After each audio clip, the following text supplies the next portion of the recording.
Good morning. आप सब कैसे हैं? उम्मीद करते हैं आप लोग अच्छे होंगे। आपका अपना प्यारा channel alpha career institute by Naushad sir. आज हम देखेंगे क्लास 9th के हिंदी चैप्टर 2 नचिकेता। आज हम इस पे चर्चा करने वाले हैं। आइए देखते हैं। नचिकेता समरी इन हिंदी, मतलब कि इसका जो समरी है, अब कहानी इतना लंबा कौन जाएगा पढ़ने, उसको शॉर्ट कर करके छोटा में बस कहानी को समझने से मतलब है। कहानी समझ में आ जाना चाहिए कि कहानी का क्या रहता है। आइए देखेंगे कहानी का सारांश। हजारों वर्ष पूर्व महर्षि ब्रजश्रवा हुए। उनके एकमात्र पुत्र नचिकेता था। क्या नाम था उस पुत्र का? नाम क्या था? नचिकेता था। नचिकेता पितृभक्त है ना, दृढ़ निश्चयी, आत्मज्ञानी, सत्यनिष्ठ, धार्मिक और साधु सज्जन बालक था। एक बार पिता को सर्वमेघ यज्ञ की दक्षिण में बूढ़ी गायों को दान में देते देखकर नचिकेता समझ जाता है कि पिताश्री के मन में लालच आ गई है, मतलब बपसी हमरा ललचिया गया है। क्या हो गया है? ललचिया गया है। जबकि यज्ञ के पूर्व पंडित जी सब ना बड़ा ललचिया हो। एगो पंडित जी थे, बता देते हैं। एगो पंडित जी थे, गए कहाँ, एक पूजा पाठ कराने गए, बिया करवा रहे थे। अब बियावा बीचे में रोक दिए। करे 101 रुपया हिया रखत बिया आगे में है बड़ी, मतलब बिया एजन ठप। हम कह देखत रहे पंडित जी के, ये बड़ा पंडित लालच है, लालची आदमी है। अब ये जन है, नयका मोहल्ला में हमारे पंडित जी हैं, इतना धोती कुर्ता होता सब मिलता लेके आते। एक बार पुलिस एथी मारा हुआ था, उनके घर में किया था, रेड किया था, छापा मारा था। तुम लोग मोहल्ला में पंडित जी नहीं है तुम्हारे मोहल्ला में, यहाँ पे नगरटोला?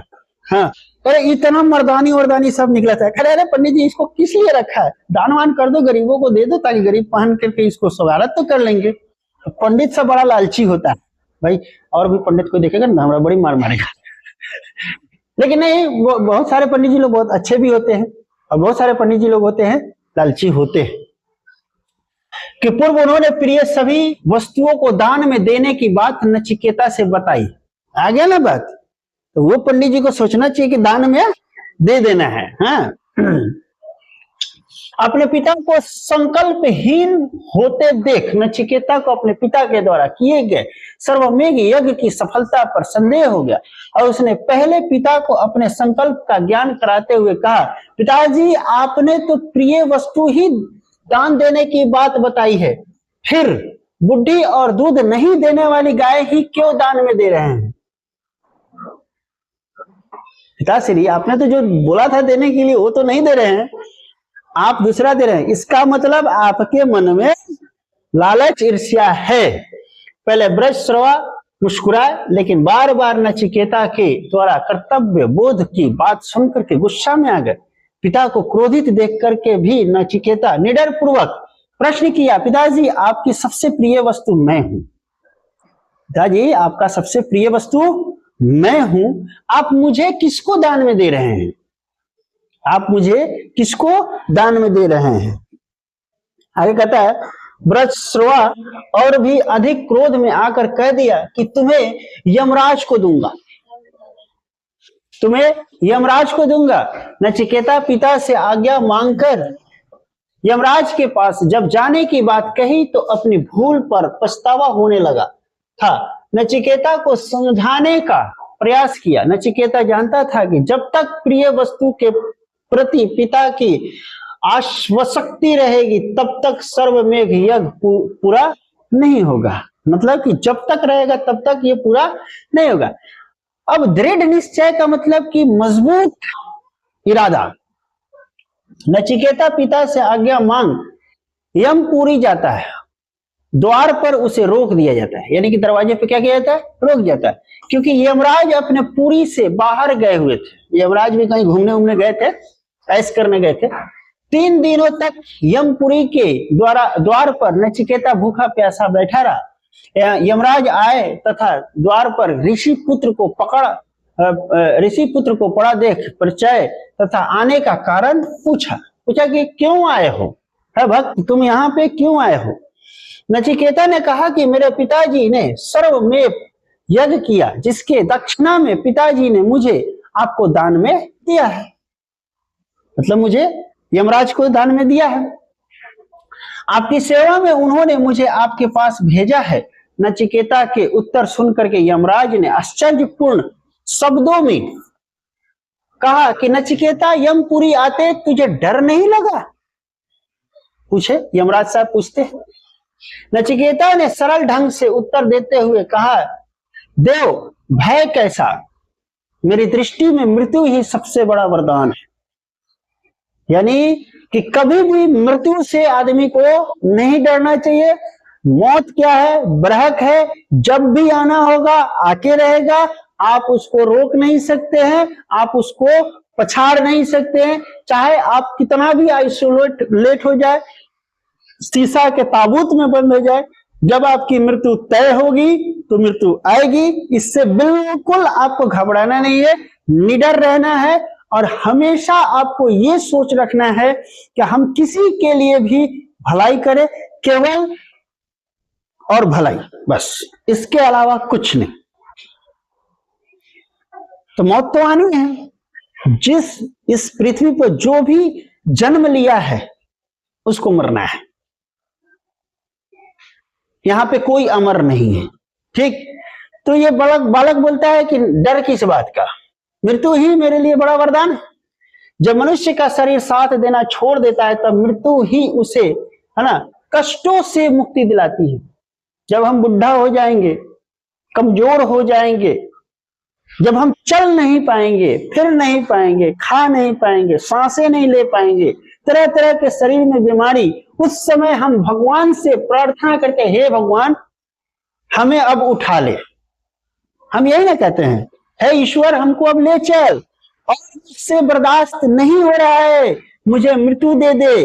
लोग मांगता है, अल्लाह से मांगता है कि अल्लाह मुझे अब मृत्यु चाहिए, हमसे अब बर्दाश्त नहीं हो रहा है, हमसे चला नहीं जा रहा है, खाया नहीं जा रहा है, उठा नहीं जा रहा है ना, हर क्रियाकलाप जीवन का हमको बिस्तर पे करना पड़ रहा है। तो इससे क्या लोग मुक्ति मांगता है। तो मृत्यु ही जो है जीवन से आपको कष्ट पूर्वक निकाल सकता है, मतलब कि बिल्कुल कष्ट नहीं होने देगा। इसलिए मुक्ति दात्री यमपुरी को मैं भय का कारण नहीं मानता, मैंने तो सदैव इसे वरदान रूप में स्वीकार किया है। मतलब हमने इस चीज को वरदान माना है। कौन कहता है? नचिकेता कहता है। नचिकेता के उत्तर से यमराज प्रसन्न हो उसका अतिथि सत्कार किया तथा 3 वरदान मांगने को कहा। नचिकेता को बोले कि तुम 3 वरदान मांगो। नचिकेता ने कहा, हे देव मैं तो दक्षिणा स्वरूप आपके पास भेजा गया हूं, अब हम आपसे कैसे मतलब वरदान मांगू, आपसे वरदान कैसे मांग सकता हूं। यमराज ने कहा, बालक कोई बात नहीं है, तुम्हारी पितृ भक्ति और कर्तव्य निष्ठा से मैं प्रसन्न हूं, निसंकोच होकर के वरदान मांगो। नचिकेता ने पहला वरदान में अपने पिता का क्रोध शांत होने की मांग की कि मेरे पिता की क्रोध को हे भगवान शांत करा दीजिए। दूसरा वरदान में ऐसी विधा मुझे दे जिसे भय उत्पन्न ना हो, मतलब कि मुझे डर ना लगे। तीसरे वरदान में आत्मा के रहस्य बताने को कहा, यानी कि जो आत्मा है ना उसको अपना रहस्य बताने को कहा। यमराज ने 2 वरदान तो आसानी से दे दिया, लेकिन तीसरा वरदान आत्मा का रहस्य बताने में आनाकानी करना चाहे, लेकिन नचिकेता को दृढ़ निश्चय देख करके आत्मा का रहस्य भी यमराज को बताना पड़ा। समझे, कहानी यही तक था। इस प्रकार तीनों वरदान पाकर नचिकेता पृथ्वी पर आकर अपने पिता का क्रोध शांत पाया तथा वाजश्रवा को सर्वमेघ यज्ञ का सुफल भी प्राप्त हुआ। वृषश्रवा पुत्र को पाकर बहुत प्रसन्न हुए। नचिकेता आत्मज्ञानी, पितृभक्त और दृढ़ निश्चय और कर्तव्य यमराज बालक का उदाहरण बनकर सदैव अमर रहेगा। ये शॉर्ट समरी हो गया, कहानी समझ में आ गया, बात खत्म। अब उतना लंबा कहानी पढ़ने का क्या मतलब बनता है, ये क्वेश्चन आंसर देखते हैं, ठीक है ना। नचिकेता कौन था? उत्तर, नचिकेता महर्षि बृहस्पति का एकलौता क्या था? पुत्र था। दूसरा, नचिकेता क्यों दुखी हुआ? उसने अपने पिताजी से कहा। नचिकेता पिताजी को लोभवश बूढ़ी गाय दान देते देख करके दुखी हुआ और उसने पिता से कहा कि पिताश्री, आपने तो इस महायज्ञ में अपना सर्वदान हमें देने का निश्चय किया था, लेकिन आपने अपने प्रिय वस्तु को नहीं दे करके बुढ़ी और दूध नहीं देने वाली गाय को दान कर रहे हैं। तीसरा प्रश्न, नचिकेता यमपुरी किस लिए गया? पिता की आज्ञा पालन करते हुए नचिकेता यमपुरी गया क्योंकि उसके पिता बृहस्पति ने यज्ञ के दौरान यमराज को नचिकेता का दान बोल दिया था। नचिकेता को यमपुरी के मुख्य द्वार पर क्यों रुकना पड़ा? ठीक है, यमपुरी के यमराज बाहर गए थे इसलिए रुकना पड़ा, अतः उनके आने की प्रतीक्षा में नचिकेता को मुख्य द्वार पर ही क्या रुकना पड़ा। पांचवा प्रश्न है कि नचिकेता ने पहला वरदान क्या मांगा? नचिकेता ने पहला वरदान क्या मांगा था? कि पिता के क्रोध को शांत करना। नचिकेता का दूसरा वरदान क्या था? कि भय, यानी कि दूसरा वरदान में भय देने वाली विद्या मांगा था।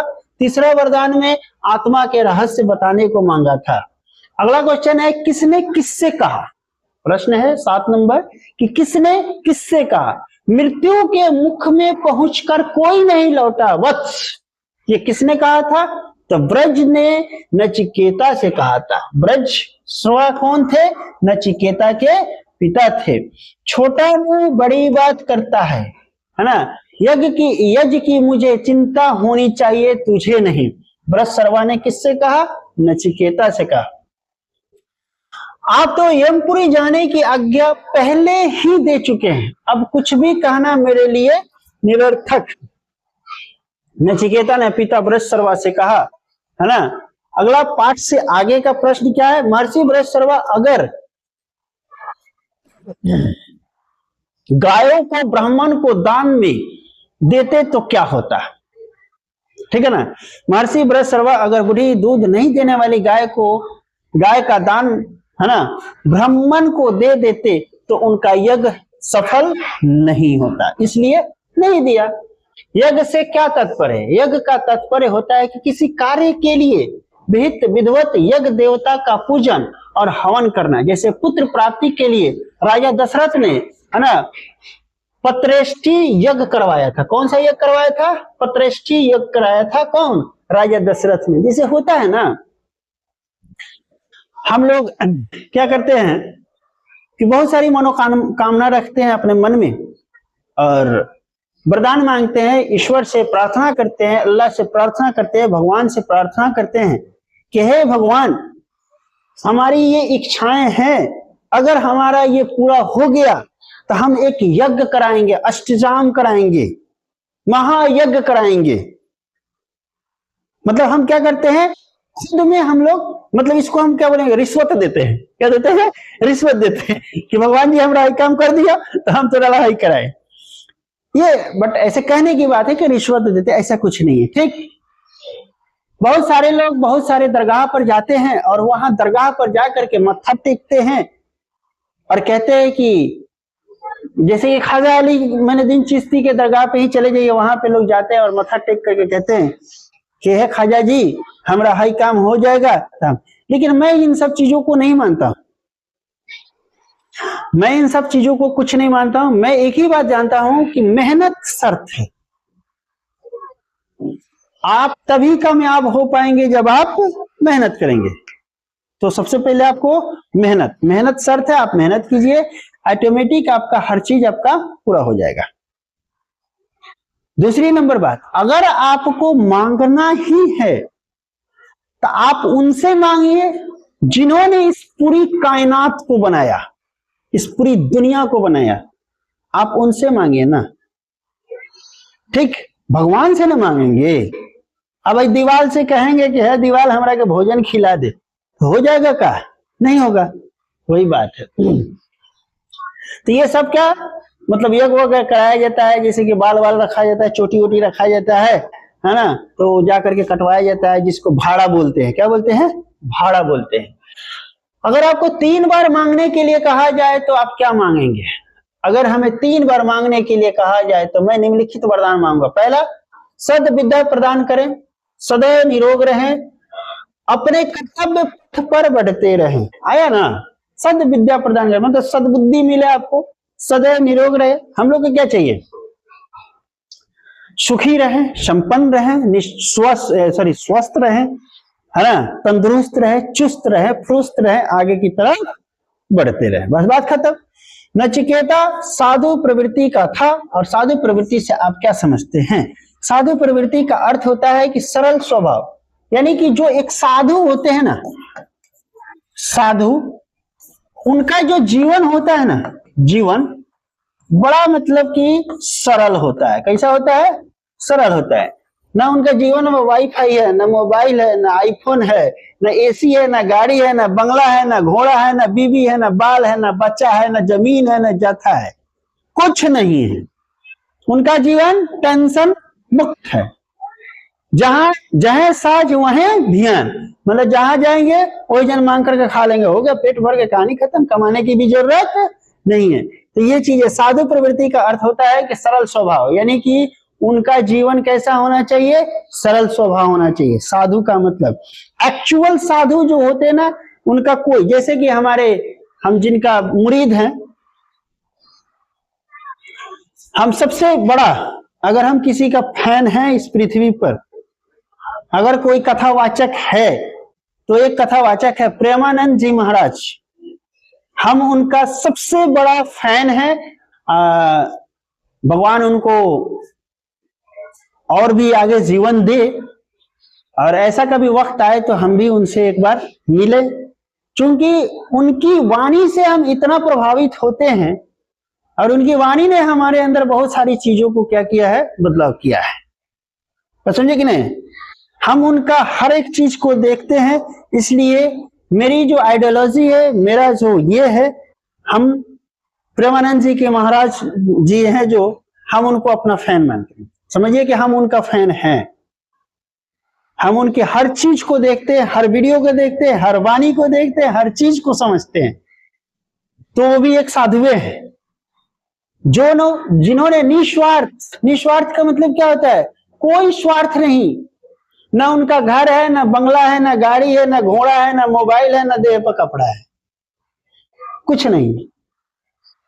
बड़े बड़े लोग उनको बड़ी बड़ी चीजें गिफ्ट करते हैं, लेकिन कहते हैं हमको क्या होगा, हमको क्या होगा, हमको सब सारी चीजें तो यही रह जाएगी, हमको नहीं चाहिए।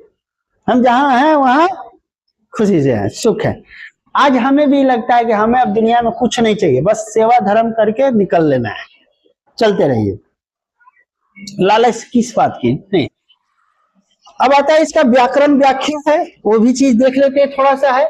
इनके पर्यायवाची शब्द बताइए। पुत्र, वत्स, बेटा, तन्य, पिता, बाप, जनक, है ना, तातु यानी कि जन्मदाता। यमराज का हो जाएगा पितृ, यमपति, दक्षिण दिक्पति। गाय का हो जाएगा गो, धेनु, कपिला, गो, धेनु, कपिला। साधु का सज्जन, सरल।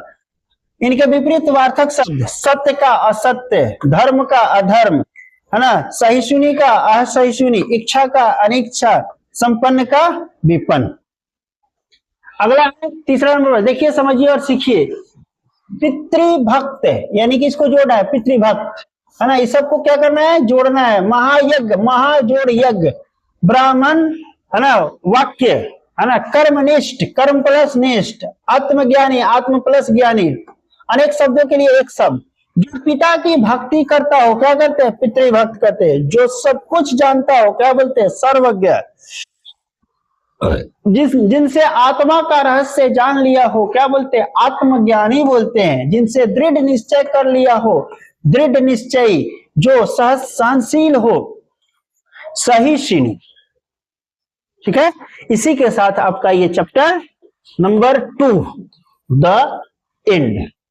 मिलते हैं अगले क्लास में फिर से एक नई क्लास के साथ, एक नए चैप्टर के साथ। तब तक आप बने रहें अपना आपका प्यारा चैनल नौशाद सर के साथ, अल्फा कैरियर इंस्टीट्यूट।